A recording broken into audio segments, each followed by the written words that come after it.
आज के इस वीडियो में हम भारतीय राज्य व्यवस्था एवं संविधान से संबंधित 180 महत्वपूर्ण प्रश्न कवर करेंगे। ये सारे प्रश्न पहले एग्जाम में पूछे जा चुके हैं, तो वीडियो को ध्यान से आपको पूरा देखना है। बहुत ही ज़्यादा आपको हेल्प मिलेगी सभी एग्जाम के लिए। लास्ट में एक क्वेश्चन पूछा है मैंने आपसे, जिसका आंसर आपको कमेंट करना है। चलिए शुरू करते हैं फर्स्ट क्वेश्चन से। देश का सबसे बड़ा कानून कौन सा है? भारतीय संविधान देश का सबसे बड़ा कानून है। संविधान सभा की प्रथम बैठक कब हुई थी? यह हुई थी 9 दिसंबर 1946 को। संविधान सभा की प्रथम बैठक। भारतीय संविधान का परिरक्षक कौन होता है? उच्चतम न्यायालय होता है भारतीय संविधान का परिरक्षक। अगला देखिएगा, भारत एक गणतांत्रिक देश है। इसका क्या अर्थ होता है? इसका अर्थ होता है राज्य का जो मुखिया है यह अप्रत्यक्ष रूप से लोगों द्वारा निर्वाचित किया जाता है। इसका अर्थ होता है कि भारत एक गणतांत्रिक देश है। भारत को एक गणराज्य मुख्य रूप से इसलिए माना जाता है क्योंकि राष्ट्राध्यक्ष का चुनाव होता है। अगला है, प्रथम केंद्रीय विधानसभा का गठन कब किया गया था? 1920 में प्रथम केंद्रीय विधानसभा का गठन किया गया। भारत के संविधान को किसने अंगीकृत किया है? भारत की जनता ने भारतीय संविधान को अंगीकृत किया है। भारतीय संघ की आधिकारिक भाषा के रूप में संविधान द्वारा किसे मान्यता प्राप्त है? हिंदी को। ध्यान रखिएगा, यह संघ की आधिकारिक भाषा है लेकिन भारत की राष्ट्रीय भाषा नहीं है। भारत देश की कोई राष्ट्रीय भाषा नहीं है। अगला सवाल है, संविधान सभा के उद्घाटन अधिवेशन की किसने अध्यक्षता की थी? किसने की थी? सच्चिदानंद सिन्हा ने। भारतीय संविधान में यह घोषणा कहाँ की गई है कि भारत के लोग संविधान के मूल स्रोत हैं और भारतीय राज्य व्यवस्था लोकतंत्रात्मक है। प्रस्तावना में ऐसा लिखा हुआ है। संविधान सभा में प्रथम संशोधन कब हुआ था? यह था 1951 में। जून 1951 में भारतीय जो संविधान सभा है इसमें प्रथम संशोधन हुआ। अगला सवाल है, भारतीय संविधान के किन तीन अनुच्छेदों को भारत के संसदीय लोकतंत्र का आधार माना जाता है? तो आपको याद रखना है, वह है अनुच्छेद 53, अनुच्छेद 74 और अनुच्छेद 75। जो तीनों हैं अनुच्छेद, यह भारत के संसदीय लोकतंत्र का आधार माना जाता है। अगला है, संसद भवन का उद्घाटन लॉर्ड इरविन द्वारा कब किया गया था? 1927 में। संसद भवन का उद्घाटन किसने किया है? लॉर्ड इरविन ने किया है, आपको याद रखना है। ठीक है, कब? 1927 में। अगला सवाल है, क्षेत्रफल के अनुसार कौन सा लोकसभा क्षेत्र देश का सर्वाधिक बड़ा निर्वाचन क्षेत्र है? वह है लद्दाख, क्षेत्रफल के अनुसार। अगला सवाल है, गैर सरकारी विधेयक ऐसे सदस्य द्वारा पेश किया जाता है जो मंत्रिमंडल का सदस्य नहीं होता है। संसद के इतिहास में अभी तक कितने गैर सरकारी विधेयक पास हुए हैं? तो 14। ठीक है। अगला सवाल है हमारा, संसदीय स्वरूप में कार्यपालिका विधानमंडल के प्रति उत्तरदायी बनी रहती है। संसदीय शासन प्रणाली किस देश से ली गई है? हमने ब्रिटेन से लिया है। जो संसदीय शासन प्रणाली है हमारे भारत देश की, यह हमने ब्रिटेन से ले रखा है। ठीक है। अगला सवाल देखिए, चुनाव आयोग मान्यता प्राप्त राजनीतिक दलों के विभाजन विलय से संबंधित विवादों को निपटाता है एवं आम चुनाव के कार्यक्रम तय करता है। इसमें कितने सदस्य होते हैं? चुनाव आयोग में 3 होते हैं, मुख्य चुनाव आयुक्त सहित। ठीक है, एक तो मुख्य चुनाव आयुक्त होता है और अलग से 2 और होते हैं, तो इसमें टोटल 3 होते हैं चुनाव आयोग में। अगला है, अनुच्छेद 280 में वित्तीय आयोग राष्ट्रपति द्वारा नियुक्त होता है। यह राज्यों के बीच धन आवंटन की सिफारिश करता है। इसका कार्यकाल कितने वर्ष का होता है? 5 वर्ष का होता है, आपको याद रखना है। आगे बढ़ेंगे। अगला सवाल है, संसद की संयुक्त बैठक साधारण विधि निर्माण के लिए बुलाई जाती है, परंतु किसके लिए नहीं बुलाई जाती है? वह धन विधेयक एवं संविधान संशोधन विधेयक के लिए संयुक्त बैठक नहीं होती है ना। ये जो विधेयक आता है, धन विधेयक या फिर संविधान संशोधन विधेयक, इसे दोनों सदनों में पास करवाना होता है, इसलिए दोनों में अलग अलग लेकर आते हैं। नेक्स्ट है, संविधान को एक पवित्र दस्तावेज किसने कहा है? डॉक्टर भीमराव अंबेडकर जी ने कहा है। अगला है, भारत, फ्रांस, इंग्लैंड और अमेरिका में से कौन सा देश है जो आधुनिक लोकतंत्र की स्थापना करने वाला पहला देश है? वह है अमेरिका। एकात्मक सरकार में समस्त ताकत किसके हाथ में होती है? केंद्र सरकार के हाथ में। भारत के गणतंत्रीय दल की स्थापना किसने की? डॉक्टर भीमराव अंबेडकर ने। अमेरिका, इंग्लैंड, आयरलैंड और भारत में से किस देश में लिखित संविधान नहीं है? याद रखिएगा, इंग्लैंड का कोई लिखित संविधान नहीं है, लेकिन अमेरिका, आयरलैंड, भारत इसका है ना। भारत का जो संविधान है वह दुनिया का सबसे बड़ा लिखित संविधान है। भारतीय संविधान कैसा है? यह आंशिक रूप से कठोर है और आंशिक रूप से परिवर्तनशील है। सर्वप्रथम संसदात्मक सरकार किस देश में आरंभ की गई थी? यह ग्रेट ब्रिटेन में आरंभ की गई। भारतीय संविधान का प्राधिकार स्रोत कौन होता है? भारत के लोग होते हैं, है ना। अगला है, किस देश से भारतीय संविधान ने लिखित संविधान के रूप को प्राप्त किया है? अमेरिका से। लिखित संविधान मतलब कि जो संविधान है देश का वो हमें लिखना चाहिए, ये चीज़ हमने कहाँ से ली है? अमेरिका से। भारत के संविधान के ऊपर सबसे अधिक प्रभाव किसका माना जाता है? ब्रिटिश संविधान का। भारतीय संविधान नागरिकों के लिए आर्थिक न्याय किसके माध्यम से सुनिश्चित करता है? प्रस्तावना से। आगे बढ़ते हैं। नागरिकता समता का क्या आशय होता है? कानून या विधि के समक्ष समानता होता है ना। नागरिकता समता का मतलब ये होता है। संसद के चुनाव में मत देने का अधिकार किस प्रकार का अधिकार है? यह हमारा कानूनी अधिकार है। निःशुल्क शिक्षा का अधिकार कुछ सीमाओं के अंतर्गत संविधान के किस रूप में गारंटी है? मौलिक अधिकार। यह हमारा मौलिक अधिकार है। अगला है, संघ बनाने का अधिकार किस प्रकार के अधिकार की श्रेणी में आता है? संघ बनाने का अधिकार राजनीतिक अधिकार है। मौलिक अधिकारों का संरक्षक कौन है? सर्वोच्च न्यायालय होता है। अधिकार किसमें निहित होता है? कर्तव्यों में निहित होता है अधिकार। अगला देखिएगा, भारत के संविधान का कौन सा अनुच्छेद भारत को कल्याणकारी राज्य घोषित करने से संबंधित है? वह अनुच्छेद 39 है। भारतीय संघ के राष्ट्रपति के पास वही संवैधानिक अधिकार है जो किस देश के राष्ट्राध्यक्ष के पास होती है? वह ब्रिटिश राजा या रानी के पास जो पावर्स हैं वही हमारे भारतीय संघ के राष्ट्रपति के पास पावर्स हैं। भारतीय संसद राज्य के किसी विषय पर कानून बनाने के लिए कब सक्षम होता है? जब अनुच्छेद 352 के तहत आपात स्थिति लागू होती है, जब, है ना। वरना दोनों के विषय अलग अलग हैं।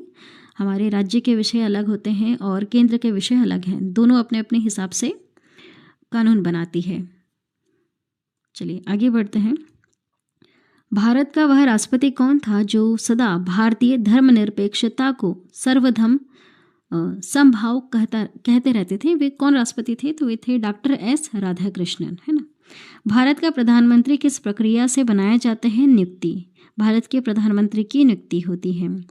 विदेशों में भेजे जाने वाले विभिन्न संसदीय प्रतिनिधि मंडलों के लिए व्यक्तियों का नामांकन कौन करता है? वो करते हैं लोकसभा अध्यक्ष, है ना। कहते हैं ना किसका प्रतिनिधित्व अभी इसने किया उसने किया, तो ये डिसाइड कौन करते हैं? इनके नाम लोकसभा के अध्यक्ष डिसाइड करेंगे।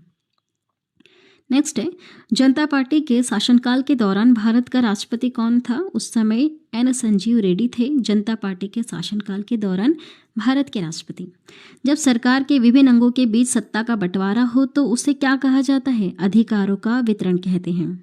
अनुसूचित क्षेत्रों में परिवर्तन करने के लिए संवैधानिक तौर पर कौन सशक्त होता है?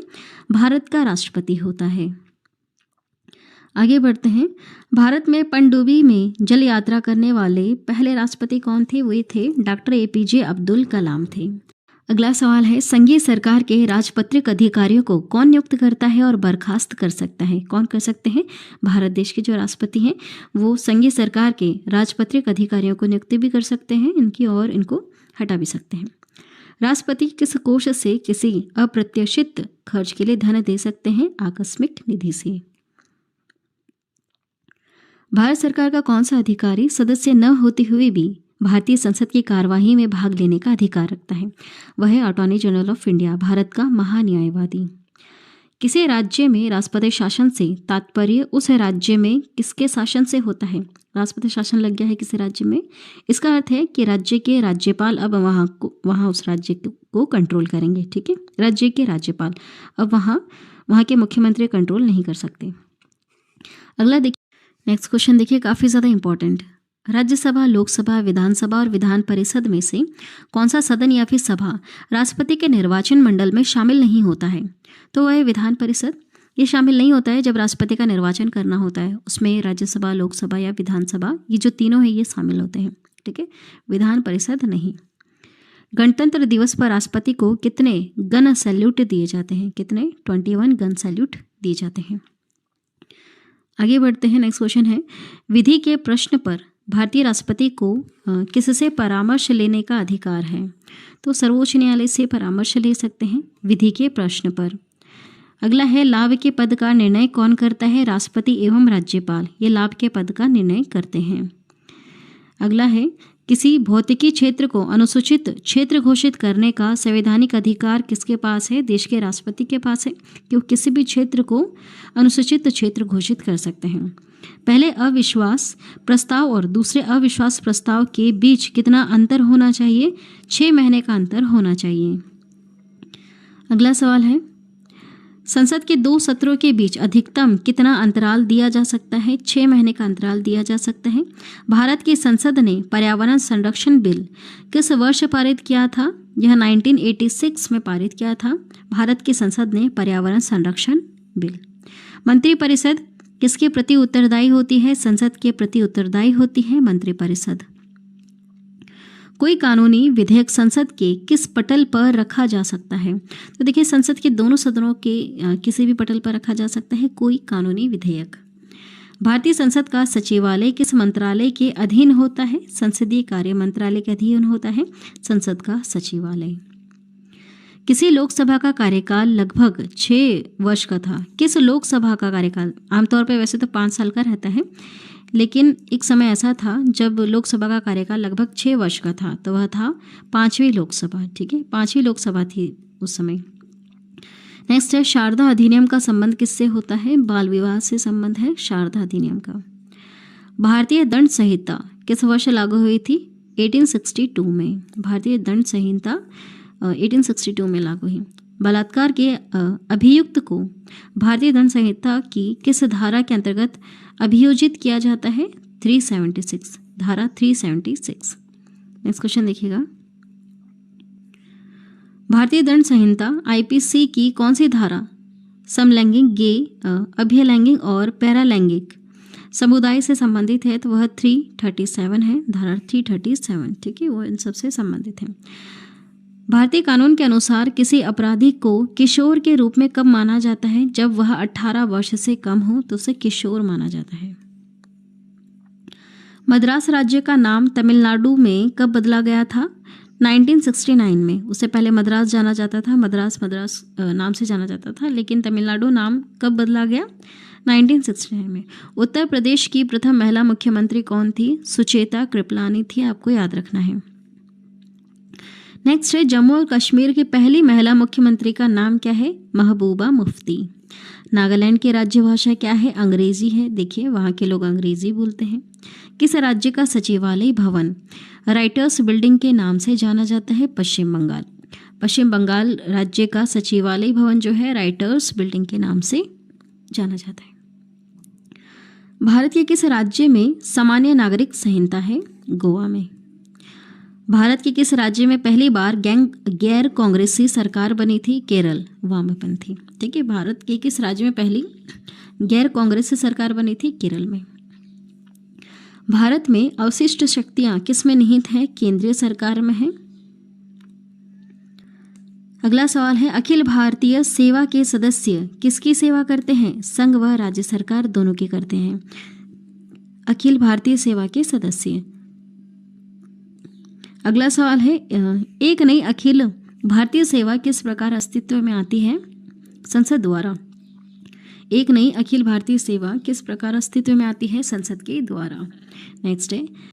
नेक्स्ट क्वेश्चन है, किस अनुच्छेद के तहत नियंत्रक एवं महालेखा परीक्षक कैग की नियुक्ति की जाती है, जो संघ एवं राज्य दोनों स्तरों पर देश की सभी वित्तीय प्रणालियों का नियंत्रण करता है? ठीक है, देखिए कैग का क्या कार्य है। देखिए, अनुच्छेद 148 के तहत, इस अनुच्छेद के तहत नियंत्रक एवं महालेखा परीक्षक की नियुक्ति की जाती है। काफ़ी ज़्यादा इंपॉर्टेंट पॉइंट, ध्यान दीजिएगा। जो संघ एवं राज्य दोनों स्तरों पर देश की सभी वित्तीय प्रणालियों का नियंत्रक होता है। अगला सवाल है, दोनों सदनों की बैठकों का पहला घंटा प्रश्न पूछे जाने और उनके उत्तर दिए जाने हेतु निर्धारित किया जाता है। इसे क्या कहा जाता है? प्रश्नकाल। शून्यकाल 12 बजे से ठीक बाद से प्रारंभ होता है और कितनी देर तक चलता है? 1 घंटे के लिए। वर्तमान में भारत में 6 क्षेत्रीय परिषदें कार्यरत हैं। क्षेत्रीय परिषदों का गठन किसके द्वारा किया जाता है? देश के राष्ट्रपति के द्वारा किया जाता है। क्षेत्रीय परिषदों का गठन वर्तमान में 6 हैं। अगला है, भारतीय संविधान के किस अनुच्छेद के तहत जम्मू कश्मीर राज्य से संबंधित विशेष उपबंध शामिल थे? तो था अनुच्छेद 370। नेक्स्ट है, 26 नवंबर 1949 को संविधान सभा ने संविधान को अंगीकृत करने के साथ नागरिकता से संबंधित किन अनुच्छेदों को तुरंत लागू कर दिया था? वह था अनुच्छेद 5 से 9, है ना। ये नागरिकता से संबंधित अनुच्छेद थे। उस समय जब भारत और पाकिस्तान अलग हुआ था, तो जो नागरिक वहाँ से आ रहे थे पाकिस्तान से भारत में या फिर भारत के पाकिस्तान में जा रहे थे, तो उस समय को देखते हुए इन अनुच्छेदों को तुरंत लागू कर दिया गया 5 से 9 तक, है ना, 5 से 9 तक। अगला है, किस नेता ने विभाजन से दुखी होकर कहा कि यह विभाजन एक धूर्ततापूर्ण कार्य है, हमें भूखे भेड़ियों के आगे फेंक दिया गया? ये किसने कहा था दुखी होकर? तो यह कहा था अब्दुल गफ्फार खान ने, जिन्हें सीमांत गांधी के उपनाम से भी हम जानते हैं।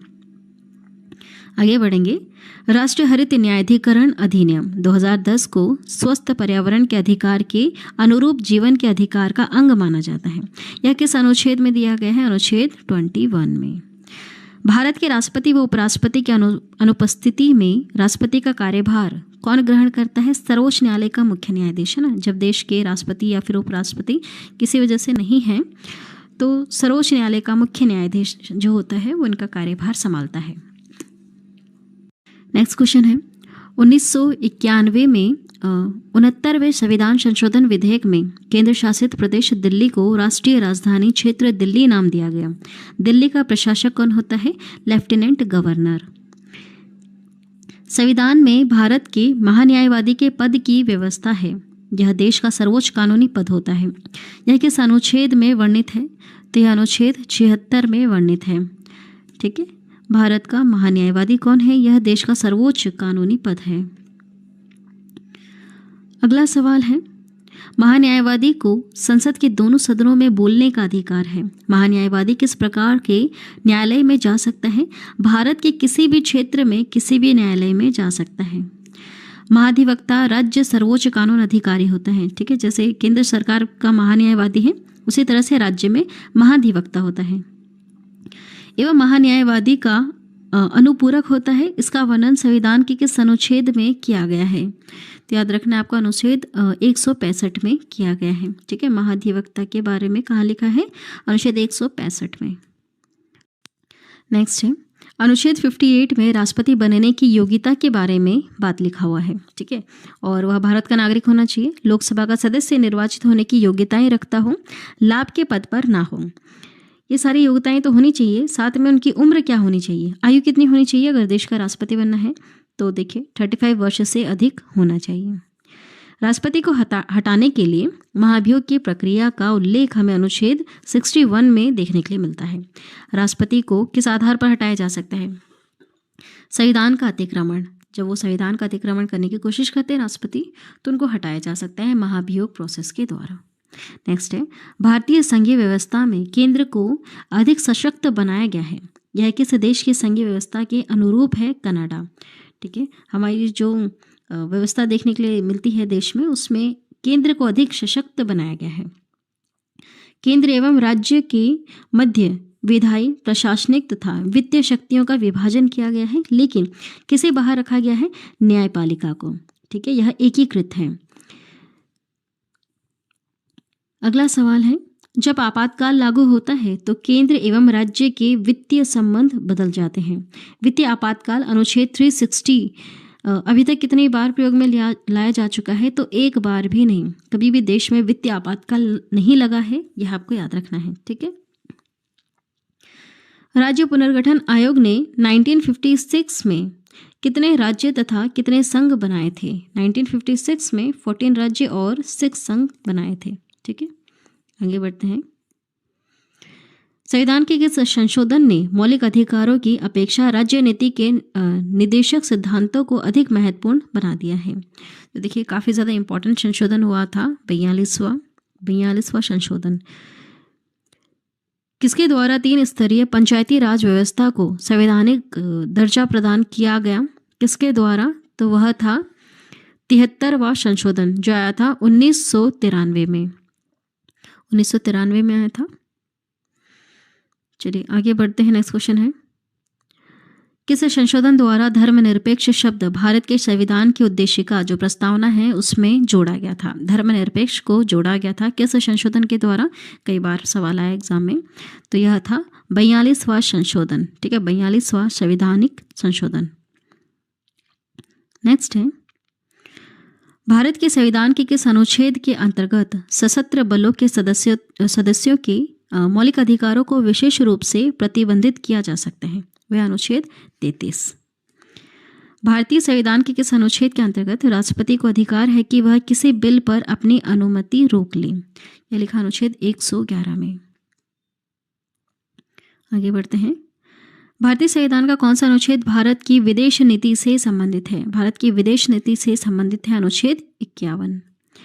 बैटिंग और जुआ को भारतीय संविधान की 7वीं अनुसूची के अंतर्गत किस सूची में 7वीं अनुसूची में आता है और इसे किस सूची में शामिल किया गया? तो यह राज्य सूची में आता है। ठीक है, इसमें देखिए 3 तरह की सूचियां हैं, राज्य सूची, केंद्र सूची और समवर्ती सूची।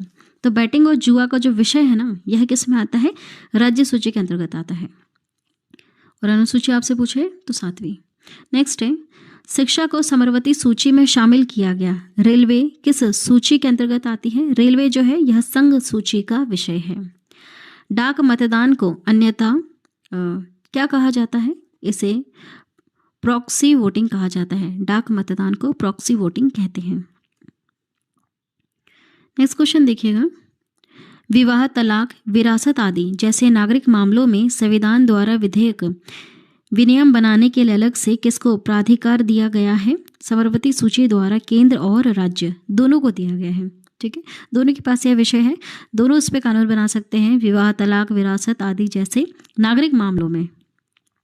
राज्यसभा के लिए नामित की गई प्रथम महिला फिल्म स्टार कौन थी? वह थी नरगिस दत्त।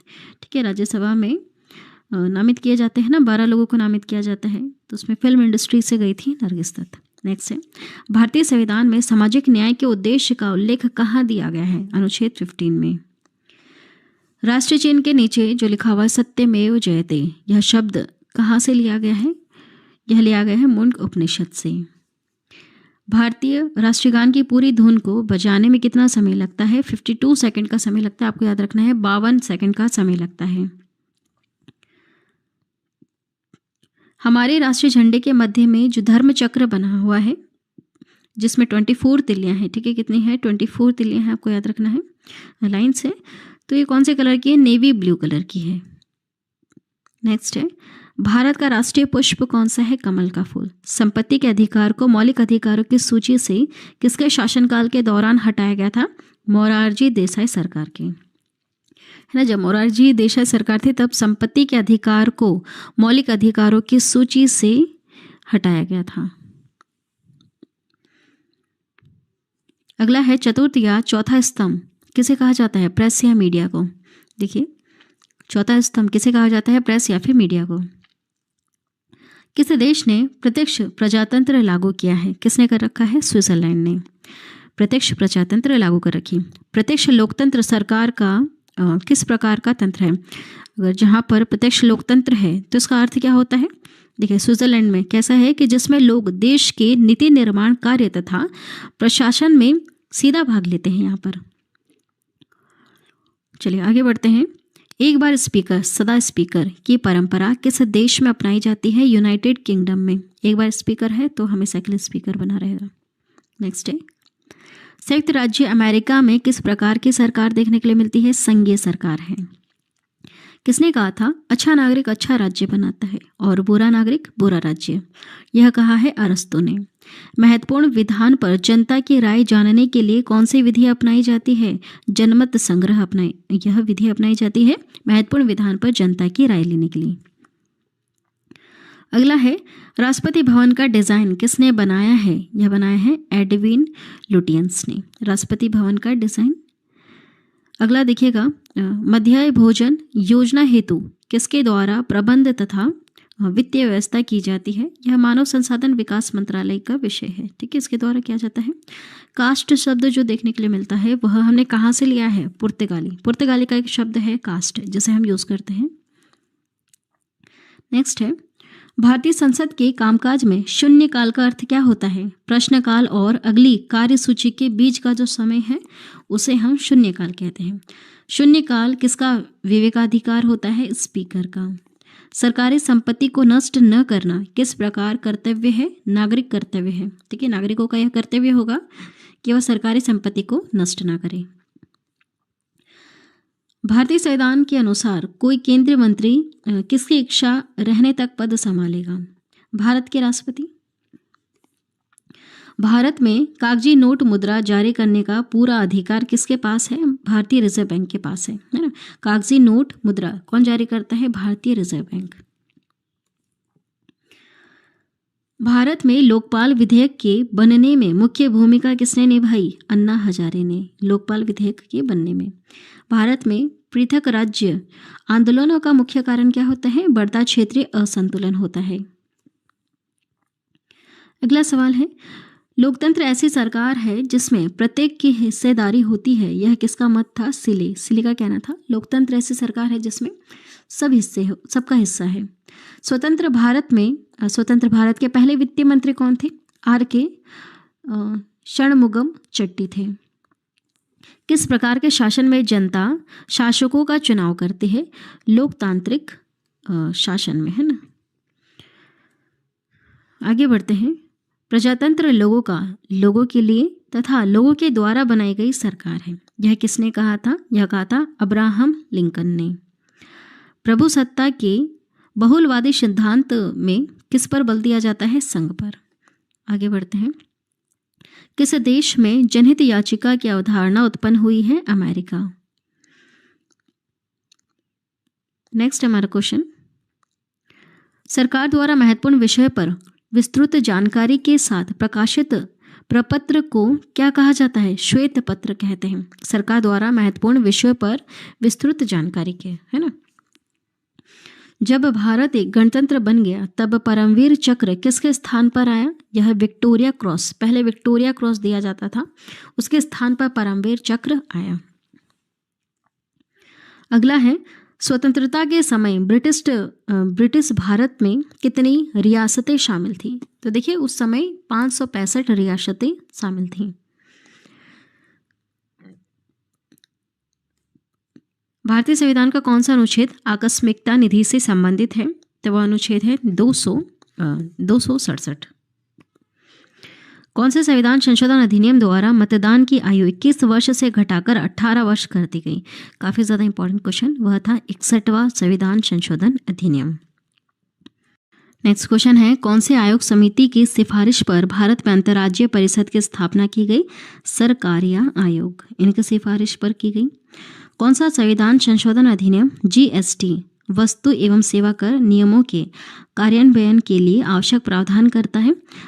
ये है संशोधन अधिनियम है 101वां। ठीक है, 101 नंबर पर आया था संविधान संशोधन GST के लिए।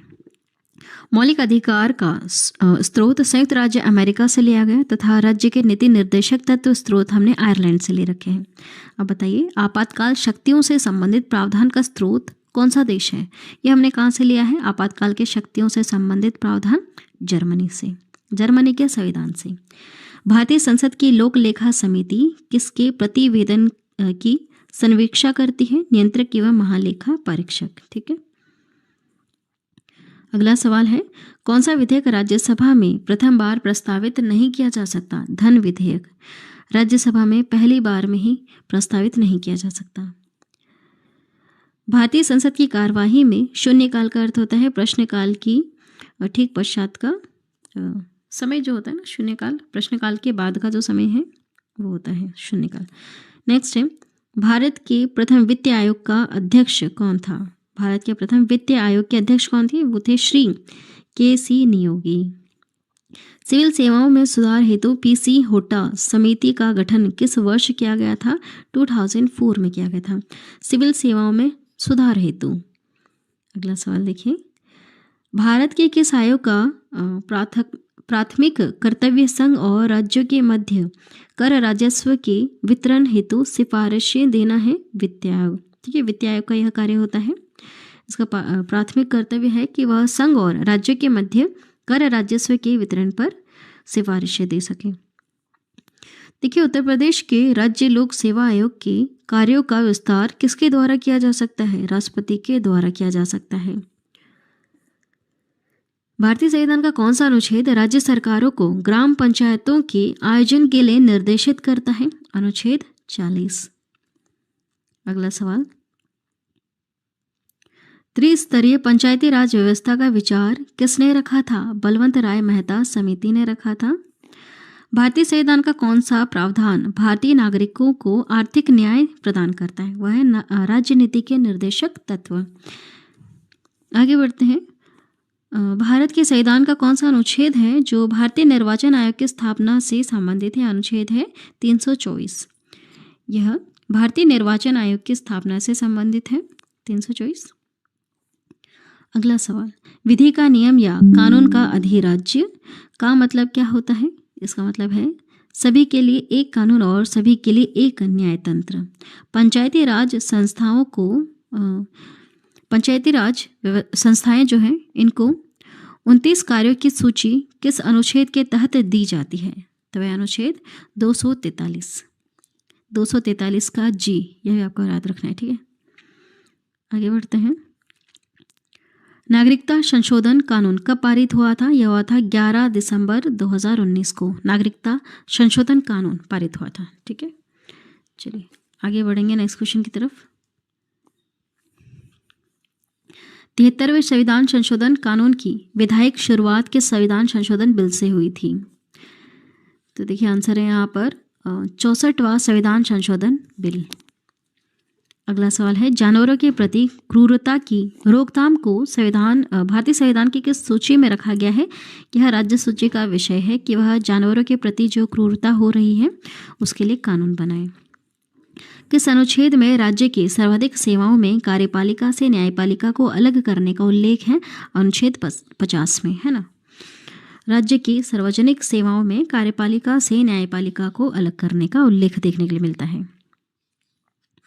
आगे बढ़ेंगे, हमारा नेक्स्ट क्वेश्चन है, किस संवैधानिक संशोधन अधिनियम द्वारा मंत्रिपरिषद की संख्या लोकसभा के कुल सदस्यों के 15% की सीमा तक निर्धारित की गई है?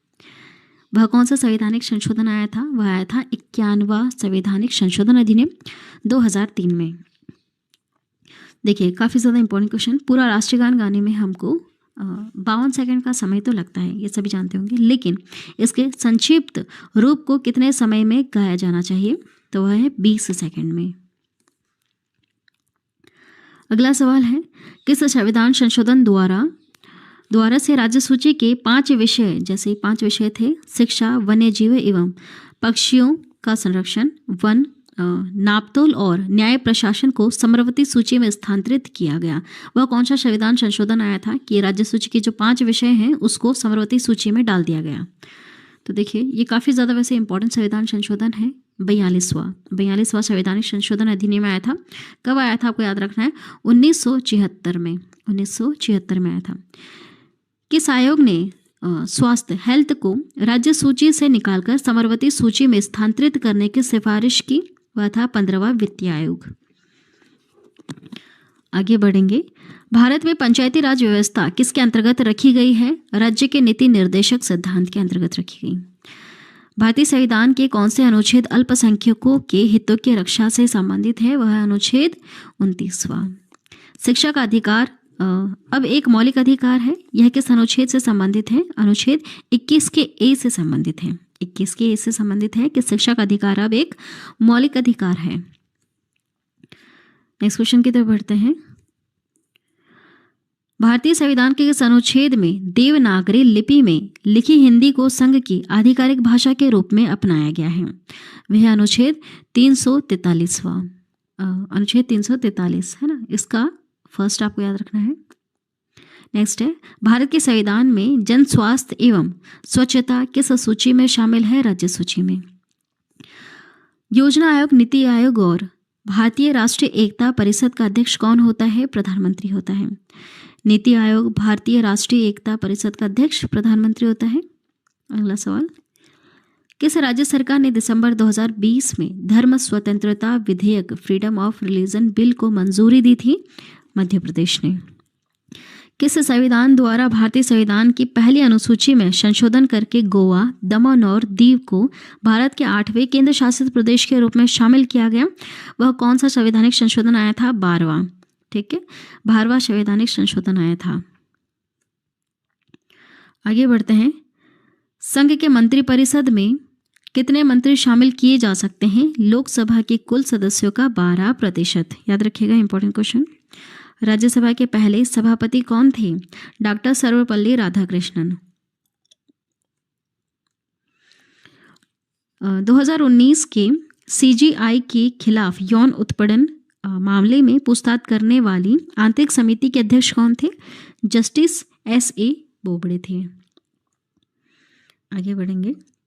भारतीय संविधान का कौन सा संवैधानिक संशोधन है जो मौलिक अधिकार के रूप में संपत्ति के अधिकार के उन्मूलन से संबंधित है? वह है 44वां। किस भारतीय राज्य को 1972 तक नॉर्थ ईस्ट फ्रंटियर एजेंसी के रूप में जाना जाता था? किस भारतीय राज्य को? अरुणाचल प्रदेश को नॉर्थ ईस्ट फ्रंटियर एजेंसी के रूप में जानते थे। किन 3 राज्यों में लोकसभा की सीटें मात्र एक ही हैं? लोकसभा की सीटें यहाँ पर एक हैं, मिजोरम में एक, नागालैंड में एक, सिक्किम में एक। ठीक है, क्योंकि काफ़ी छोटे हैं क्षेत्रफल में। बंदी प्रत्यक्षीकरण का क्या अर्थ होता है? देखिए, इसका अर्थ होता है कि व्यक्ति को न्यायालय के समक्ष उपस्थित करना है। ठीक है, इसका मतलब होता है बंदी प्रत्यक्षीकरण का अर्थ।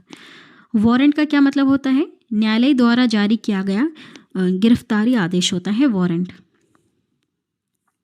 नेक्स्ट है, आपराधिक दंड संहिता की कौन सी धारा एक विशिष्ट क्षेत्र या स्थान पर 4 या अधिक लोगों के एकत्र होने पर रोक लगाता है? वह कौन सी दंड संहिता है? तो वह है 144। अनुच्छेद 22 के दूसरे के अनुसार गिरफ्तार किए गए व्यक्ति को कितने समय के भीतर मजिस्ट्रेट के समक्ष प्रस्तुत किया जाना चाहिए? 24 घंटे के अंदर ही।